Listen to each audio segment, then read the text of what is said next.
My wife treated me like I was just a backup plan and mocked everything I built, so I walked away.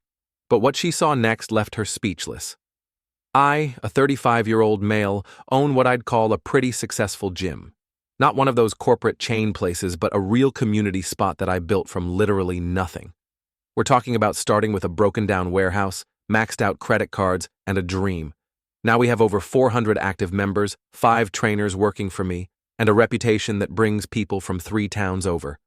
My wife, Sarah, a 33-year-old female, and I met back when I was just a regular trainer at one of those big box gyms. You know, the ones with more pizza parties than actual workouts. She came in as a client, all designer workout gear and attitude, but something clicked.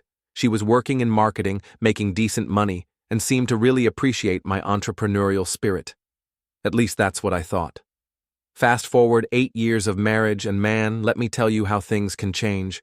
The signs were there, but you know how it is when you're grinding. Sometimes you're too busy building to notice your foundations cracking. So here's where it all went sideways. It was a Tuesday. Funny how you remember these details. I had just finished what felt like the longest day ever at the gym. I had to cover for Mike, one of my best trainers, who called in sick with food poisoning or something. I spent the morning fixing a treadmill because the repair guy couldn't come until the next week, and had back-to-back sessions with clients, including this one, Karen, literally her name, who spent 30 minutes arguing about her membership contract. Fun times. Despite all that, I still wanted to spend time with Sarah. That's what you do in a marriage, right? Make time for each other. So I get home around 9:30 p.m., shower quickly, and find her on the couch, scrolling through her phone like it holds the secrets to the universe. I remember exactly what I said. "Hey babe, wanna watch that new show you were talking about? I know it's late, but I could use some us time. Simple request, right? Nothing crazy. I wasn't asking for much." Her response: "Holy crap, bros." I can still hear it in my head. Without even looking up from her phone, in this ice-cold voice I didn't even recognize, she says, "I don't owe you intimacy." Like, what the actual heck? I stood there for a good minute, probably looking like I just dropped a plate mid-bench press. I had to ask her to repeat it because surely I misheard, right? But nope. She doubles down. She finally looks up from her phone and says it again, like she's reading from a script. "I don't owe you intimacy. I'm tired of you acting like it's some kind of obligation just because we're married." Now, let me be clear about something. I wasn't even talking about sex. I literally just wanted to watch TV together. Heck, I was so tired I probably would have fallen asleep halfway through anyway. But she took it there. And man, it was like someone just reprogrammed my brain. I started thinking about all the times I'd come home late from the gym, tired as heck but still trying to connect. All the mornings I'd get up at 4:30 a.m. to open up, work until late, then come home and try to be a good husband. Meanwhile, she's there acting like me wanting to spend time together is some kind of personal attack. You know what really gets me? Earlier that same day I had a client, an older dude, probably in his mid-60s. Tell me how lucky I was to own my own business, be in good shape, and have a supportive wife. I remember nodding along thinking, yeah, I am pretty lucky. Funny how one sentence can make you question everything. The rest of that night was weird as hell. I didn't even argue with her. I just said, okay, and went to the kitchen to meal prep for the next day. She stayed on the couch, probably posting on social media about how hard her corporate job is or whatever. I didn't sleep much that night. I kept thinking about how we got here. This was the same woman who used to bring me lunch during my shifts at the old gym, who said she loved my ambition when I told her my dream of opening my own place, who promised to be my biggest supporter. Now, she treats basic human connection like it's some kind of favor she's doing me, like wanting to spend time with my wife is this huge imposition on her precious phone scrolling time. Looking back, this was the moment everything changed. Not because of what she said, though that was pretty messed up, but because it made me finally see things clearly. Sometimes it takes one moment, one sentence, to wake you up to reality. About a month after Sarah dropped that emotional nuke on our marriage, I was reviewing new membership applications. I usually delegate this stuff to my staff, but after that night with Sarah, I started staying later at the gym. It was easier than going home to someone who treats basic conversation like it's a huge favor, you know? That's when I saw her application. Emma, a 31-year-old female physical therapist, recently moved to the area for a job at the new sports medicine clinic. Under fitness goals, she wrote this detailed paragraph about recovering from a college sports injury and wanting to get back to competitive shape. Not the usual tone up or lose weight we usually get. This was someone who knew her stuff. She signed up for personal training sessions with me specifically, said she'd checked out our website and liked our approach to functional fitness. The first session was scheduled for a Tuesday morning at 6 a.m. Early birds are usually the serious ones, bros. I've got to be honest here. The first time Emma walked in, I didn't think potential relationship or anything like that. I was in full trainer mode, focused on assessing her form and creating a program. But something was different from the start. The first thing she asks me is, "How long did it take you to turn this place around?" I must have looked confused because she goes, "I saw the before pictures on your Instagram. That warehouse renovation was impressive. Like, who actually pays attention to that stuff?" Sarah had complained for weeks when I was renovating this place, said I was obsessed with work. But here's this client, actually interested in the journey. During our first session, in between sets, Emma's asking about business structure, community building, and marketing strategies. Not in a nosy way. She was genuinely curious. She mentioned she'd helped the PT clinic she used to work at build their social media presence from scratch. Over the next few weeks, Emma became one of my regular clients. 3 sessions a week, always on time, always prepared.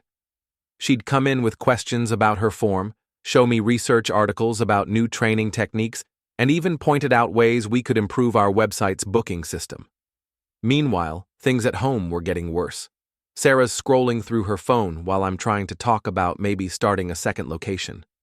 Emma's bringing me articles about successful gym expansions and sharing stories about her PT clinic's growth.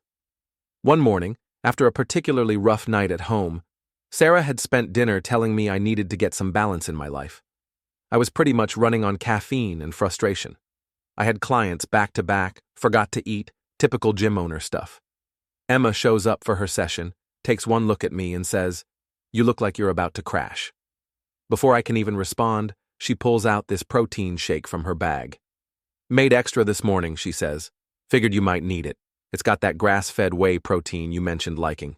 It wasn't anything fancy, just a basic shake. But man, the thoughtfulness of it hit different. When was the last time Sarah had done anything like that? Heck, when was the last time she'd even asked how my day was without following it up with a complaint? To be absolutely clear, nothing happened between me and Emma during this time. I'm not that guy, never will be. Everything was completely professional. But it did make me start seeing things differently. Like how Emma would get excited hearing about my plans for the gym's future, while Sarah would roll her eyes and call it my obsession. Or how Emma would notice when I was stressed and offer genuine support while Sarah would use my stress as ammunition in arguments. The contrast was getting harder to ignore. One morning, I'm telling Emma about this new training program I'm developing for senior clients. She immediately starts sharing her PT experience with older patients, offering insights I hadn't even considered. That same evening, I tried telling Sarah about it, and she barely looks up from her phone, just mumbles, "That's nice," like I'm talking about the weather. I remember sitting in my office one day, looking at some paperwork. When it hit me, I was more comfortable talking to a client I'd known for a month than I was talking to my wife of 8 years. That's messed up, right? But here's the thing about Emma. She wasn't trying to replace Sarah. She wasn't trying to do anything except be a good client, and eventually a friend. She'd share ideas about the business, sure, but always kept things professional. If anything, her presence just highlighted how far my marriage had fallen. I started dreading going home even more, not because I wanted to be around Emma again, keeping it professional, but because every interaction with her reminded me of what a supportive relationship should look like, even just on a basic human level. You know those movies where the main character has this moment where all these random things suddenly connect? That's what happened to me one random Thursday evening. I was doing the gym's monthly finances. Exciting stuff, I know. And Sarah walks in complaining about how we never go on fancy dates anymore. Mind you, I'm literally sitting there with spreadsheets showing how she just dropped $3,000 on a shopping spree last weekend. Designer bag, shoes, whatever. But me wanting to reinvest in the business? That's apparently a problem. That's when I started really thinking about our whole relationship. Flashback to when I first opened the gym, Sarah actually told me I was being irresponsible for using our savings, mostly my savings, by the way, as part of the down payment. She said I should be realistic and keep my trainer job at the corporate gym. Now that we're successful, she loves telling her friends how we built this business from scratch. We? Where was that we when I was sleeping on a camping mat in my office during renovations because we couldn't afford contractors? Meanwhile, Emma's literally sending me articles about small business expansion strategies during her training sessions. One day, she comes in excited because she found this study about how independent gyms can compete with big chains by focusing on community building. She's not even getting paid for this, just genuinely wants to see the business succeed. But here's what really opened my eyes. I had this client, Mark, changed his name, obviously, who's going through a divorce. The guy's been training with me for years, always seemed pretty happy. One day he's doing deadlifts and just starts opening up about his marriage. Everything he said hit way too close to home, how his wife would dismiss his achievements, how she'd spend money on herself but criticize his business investments, how she'd tell her friends he was emotionally unavailable but shoot him down every time he tried to connect. Sound familiar? I started paying attention to Sarah's behavior more closely. I noticed how she'd only show interest in the gym when she could use it to impress people.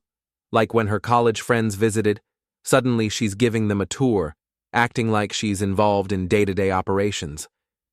Meanwhile, she couldn't even remember the names of my staff who've been with me for years. The money thing really started bothering me too. I found out she'd been telling her friends I was obsessed with work while dropping hundreds at fancy restaurants with her work friends every week. One time, I suggested setting up a proper business emergency fund, and she acted like I was taking money away from our future. Sorry, I didn't realize Jimmy Choo bags were essential for our future. Emma noticed something was off during our sessions. She never pried, but she'd say things like, "You seem distracted today, want to focus on heavy bag work?" She knew hitting things helped me think. One time, I mentioned dealing with some business stress, and she shared this breathing technique she uses with her PT patients. No judgment, no criticism, just genuine support. Then came this eye-opening moment at Sarah's company party. The first one I'd been to in a while because, running a business. Sarah's introducing me to her coworkers, and I kid you not, she describes me as just a gym owner with this weird, apologetic tone. Just a gym owner, the same gym that paid for her Range Rover. Meanwhile, Emma's telling her PT clients about my gym's adaptive fitness program for seniors, something she helped develop ideas for. I found out she'd been recommending us to her patients because she believed in what we were building. No ulterior motive, no social media clout chasing, just genuine respect for the work. I started realizing how much time I spent walking on eggshells around Sarah. Like I couldn't talk about the gym without her making some passive-aggressive comment about work-life balance, couldn't mention potential upgrades or expansions without her sighing dramatically, couldn't even celebrate small wins without her somehow making it about her.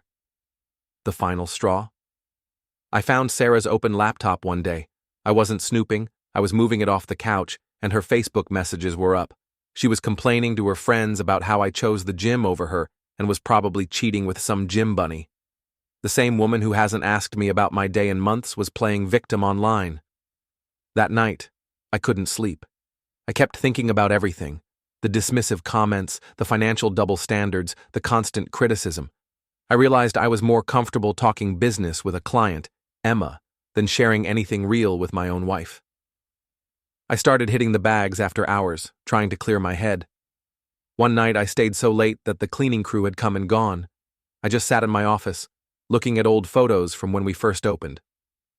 Sarah was smiling in those pictures, acting proud. When did that turn into resentment? Or was it always there, and I just didn't want to see it? Sarah must have sensed something was different, because she started doing this weird thing where she'd randomly show up at the gym. Not to work out, mind you, just to surprise me. After 8 years of barely showing interest in my business, suddenly she's there all the time. The first time she came by, she walked in right in the middle of Emma's session.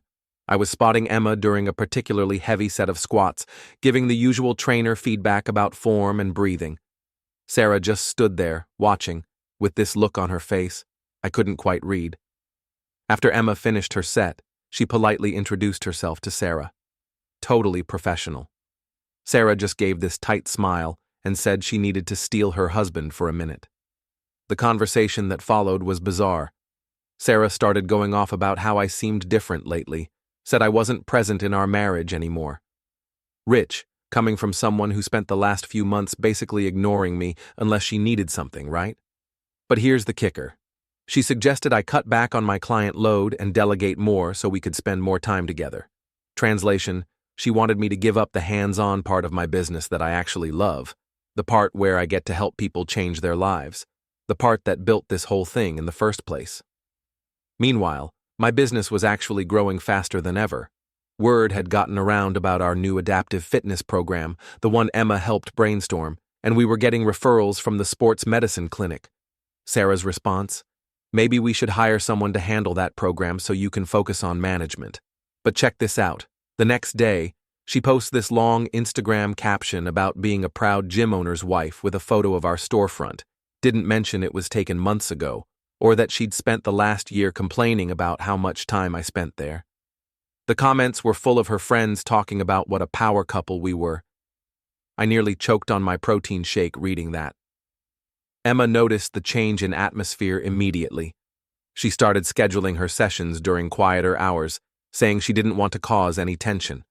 I assured her everything was professional, but she just gave me this knowing look and said, "Sometimes people create drama where there isn't any because they're afraid of losing something they've already lost." That hit hard because it was exactly what was happening. Sarah wasn't upset about losing me, she was upset about losing control. Things got really weird when Sarah started trying to mark her territory at the gym. She'd bring me lunch, something she hadn't done in literally years, but only when Emma was scheduled for training. She started posting gym selfies with captions like, "supporting my man," even though she barely worked out anymore. She even tried to sit in on one of Emma's sessions, claiming she wanted to learn more about what you do all day. One time, Sarah actually interrupted a session to ask my opinion about curtains. Curtains. In the middle of me coaching Emma through a complex Olympic lift. Do you know how dangerous that could have been? Emma, bless her, just racked the bar and calmly suggested we take a water break. The final straw came during a staff meeting. We were discussing the expansion plans, looking at potential locations for a second gym, crunching numbers, all that fun stuff. Emma had connected us with some of her PT colleagues who were interested in a possible collaboration. It was exciting, real growth potential. Sarah showed up unannounced, again, walked into the meeting and started questioning everything. "Isn't one location enough? Why take on more debt? Don't you think you're being a bit ambitious?" In front of my entire staff. She even made this snide comment about how some people were getting awfully invested in our business decisions. After everyone left, I finally confronted her. I asked her what her problem was. That's when she dropped it. She thought Emma and I were having an affair. Based on what? According to her, Emma was too interested in the business to be just a client. She said she'd seen how we looked at each other during sessions. I lost it. I told her she was seeing things that weren't there because she couldn't handle the fact that someone actually respected my work. I pointed out that in the past month, Emma had shown more genuine interest in my business than Sarah had in years. Sarah's response? "Well, if you care about her opinion so much, maybe you should marry her instead." That's when everything clicked. Sarah wasn't afraid of losing me. She was afraid of losing the lifestyle my business provided. She didn't care about the gym's success, except for how it made her look to others, and she definitely didn't care about my dreams unless they aligned with her image of what our life should be. I went home that night and slept in the guest room. I didn't even tell her. I just grabbed my pillow and went. She didn't come looking for me, probably too busy posting on social media about how hard marriage is or whatever. That first night in the guest room was weird. I kept waiting for Sarah to come knocking, to ask what was wrong, to show literally any interest in fixing things. She didn't. Instead, I could hear her on the phone in our bedroom, probably telling her friends about what a terrible husband I was. The walls in our house aren't that thick, and I definitely caught phrases like, "married to his gym and that woman," meaning Emma.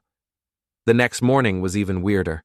Sarah acted like everything was normal, made coffee, asked if I wanted breakfast, like she hadn't just accused me of having an affair in front of my entire staff the day before. I grabbed my gym bag and left without eating. She posted on Instagram an hour later about marriage taking work with some stupid inspirational quote background. The disconnect was insane. At the gym, I had to do damage control. I called a staff meeting before opening and explained the situation. I told them straight up, there was nothing going on with Emma, but my marriage was definitely having issues. They were surprisingly supportive. Mike, my head trainer, actually said he'd been wondering how long I'd put up with Sarah's behavior. Apparently she'd been making comments to staff when I wasn't around. Emma texted, saying she was switching to training with Ashley, our female trainer, to avoid causing more drama. I respected that, but it also made me angry. Why should a paying client have to change their routine because my wife couldn't handle the fact that someone actually valued my work? I told Emma she didn't have to switch, but she insisted, saying she didn't want to be the reason anyone's marriage had problems. That hit me hard. Here was someone willing to inconvenience herself just to avoid drama, while my own wife was creating drama left and right. Emma even offered to connect Ashley with her PT contacts for the expansion plans so the business wouldn't lose those opportunities. Meanwhile, Sarah was still telling everyone who'd listened that the expansion was a midlife crisis. Things at home got progressively worse. Sarah started this weird campaign of passive-aggressive gestures. She'd cook these elaborate dinners, something she hadn't done in years, but then get mad when I had late clients. She'd schedule date nights without checking my calendar, then play victim when I had prior commitments. She even started showing up at the gym in her old workout gear, trying to recreate how we met or something. One night, she left her laptop open again, starting to think this was deliberate, and I saw her Facebook messages. She was part of this group chat where she was painting this completely twisted version of our marriage. According to her, I was this controlling husband who changed once I got successful, and Emma was this homewrecker trying to steal her man. The responses were wild. Her friends suggesting she document everything and protect her assets. Protect what assets? The ones my business paid for? The Range Rover she drives that we bought with gym profits? The designer bag she buys with the disposable income we have because I built something successful? The next day, I did something I should have done months ago. I went to see a lawyer, not to file for divorce yet, but to understand my options. The lawyer confirmed what I suspected. The business was pretty much protected since I started it before marriage, and Sarah had minimal involvement. I actually showed them screenshots of her social media posts dismissing the gym as my obsession. The lawyer said that could help prove she wasn't involved in building the business. When I got home that evening, Sarah was waiting with this whole production, candles lit, dinner made, dressed up like she used to when we were dating. For a split second, it almost worked. Almost. Then she started talking about how we should reconnect by taking a long vacation. Suggested I could step back from the gym for a while and let the staff handle things. That's when it hit me. She didn't want to fix our marriage. She wanted to fix her control over me. The gym represented something she couldn't control, and Emma represented someone who valued that part of me. I looked at her across that candle-lit table and felt nothing. No anger, no hurt, just emptiness. When did my wife become a stranger? Or was she always this person, and I just didn't want to see it? I want a separation, I said, right in the middle of her vacation planning monologue. The change in her face was instant. First shock, then anger, then this calculated look I'd seen too many times lately. Is this about her? She demanded. Are you leaving me for that trainer?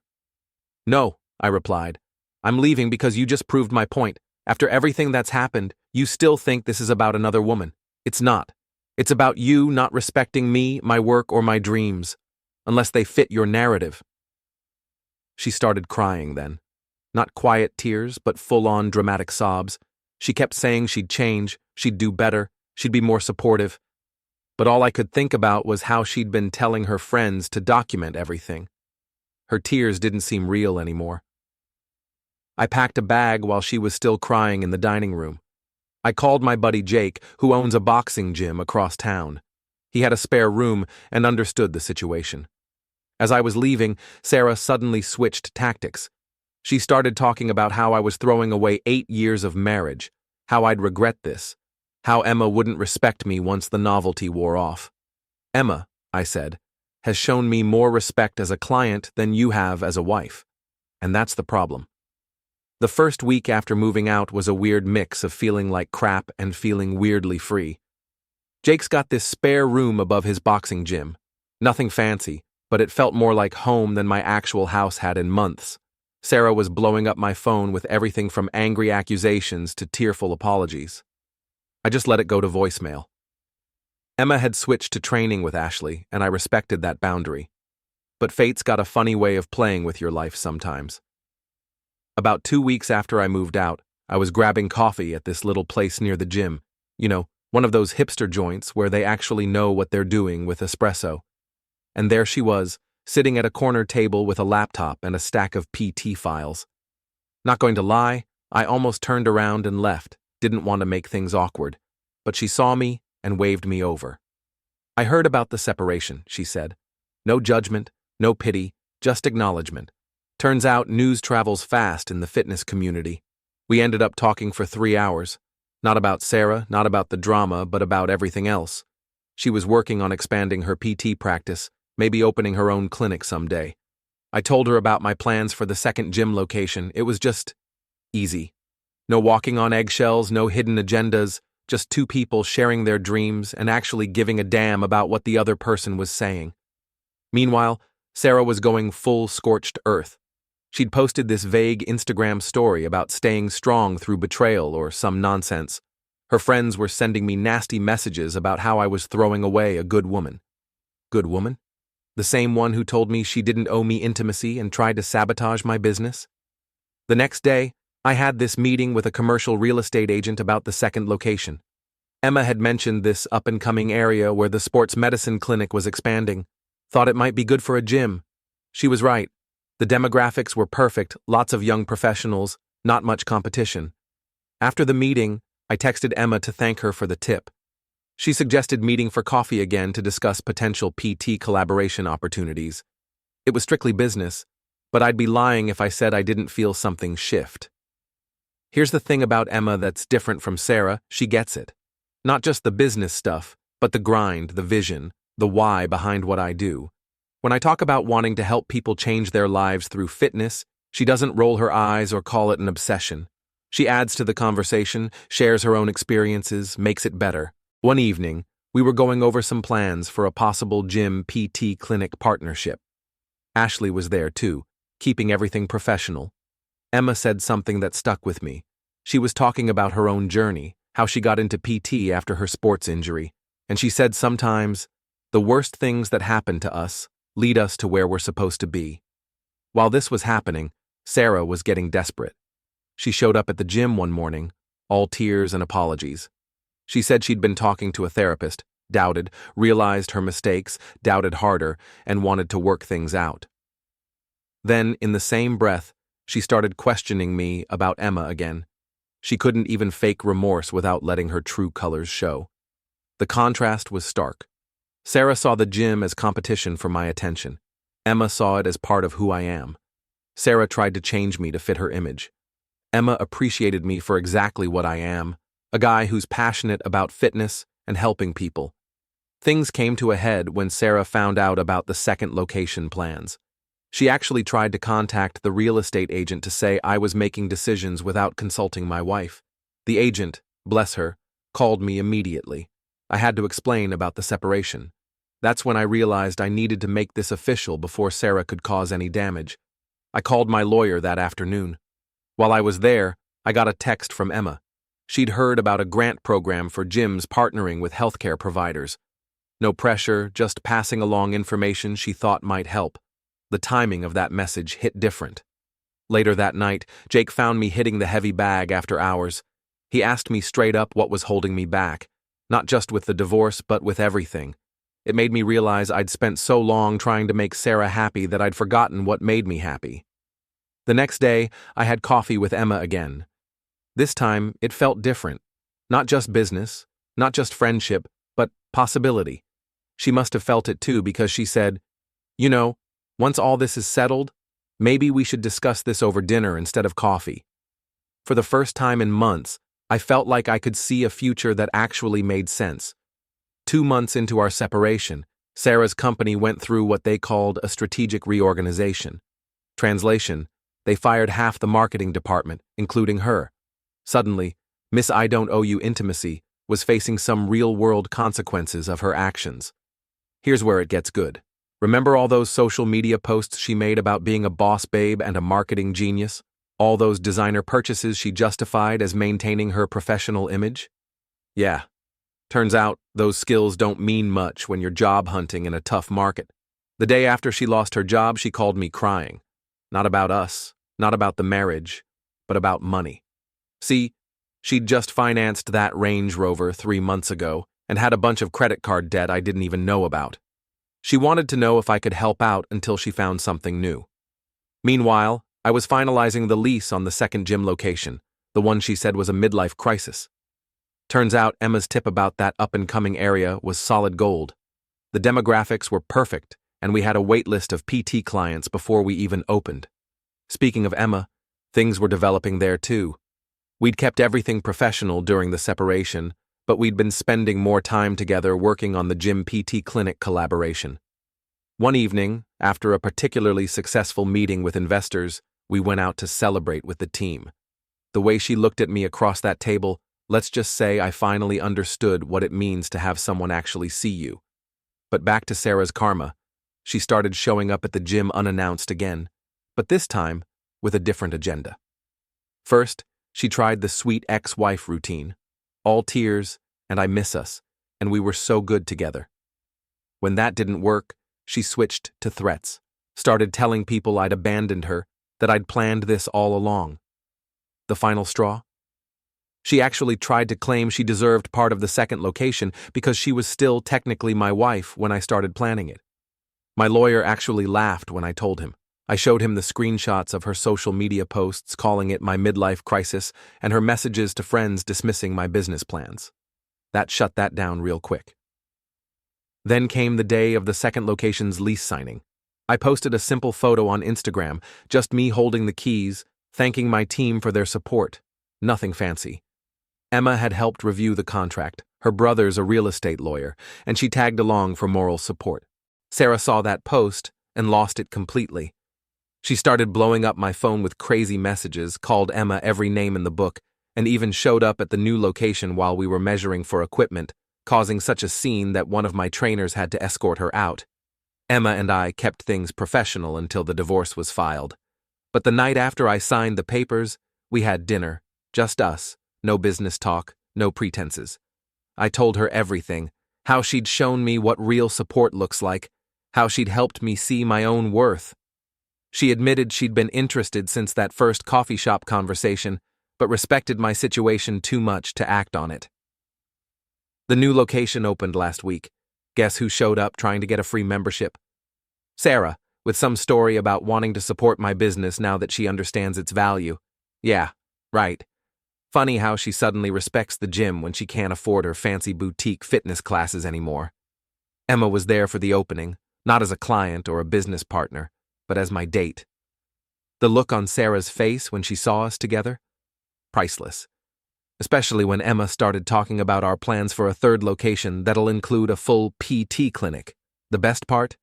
Sarah's Range Rover got repossessed last week. She's driving a used Civic now. Karma's a beautiful thing, isn't it?